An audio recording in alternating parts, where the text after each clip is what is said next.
Le parent peut avoir le sentiment qu'il fait la bonne chose parce qu'il a son idée de ce que c'est qu'être un parent présent. Mais la réponse, encore une fois, elle est vraiment du côté de l'enfant, elle est du côté du jeune, elle est du côté du jeune adulte. Donc, euh, on a à identifier les moments qui sont symboliques, significatifs pour l'enfant. Pas ceux que on fait qui est bien, dans des généralités de bons parents.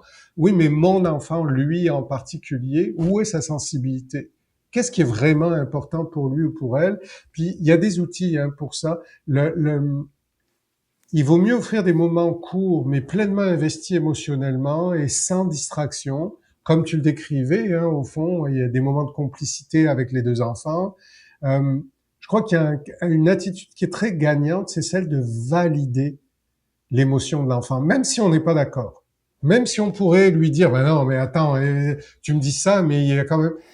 Le point, c'est vraiment la validation émotionnelle. C'est de nommer, de reconnaître ce que l'enfant, l'ado ressent avant même de chercher à le corriger ou à expliquer ou à le changer. Puis ce conseil-là, d'ailleurs, je le donne aussi dans les couples.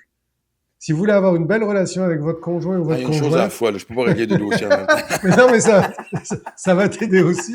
C'est que c'est valider l'émotion de l'autre au Ouais. lieu d'essayer de la discuter. Puis, ce cadre sécurisant, ben, c'est celui-là, quoi, en fait. C'est particulièrement pour les enfants, c'est de poser des limites qui sont claires et qui sont constantes, qui rassurent l'enfant plutôt que de le contraindre.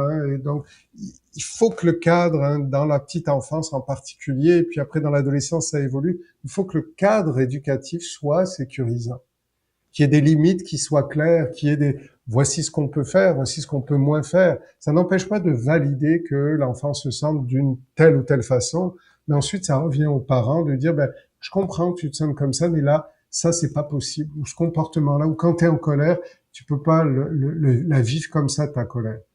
Mais ça revient à l'idée d'être un bon modèle aussi pour ces enfants.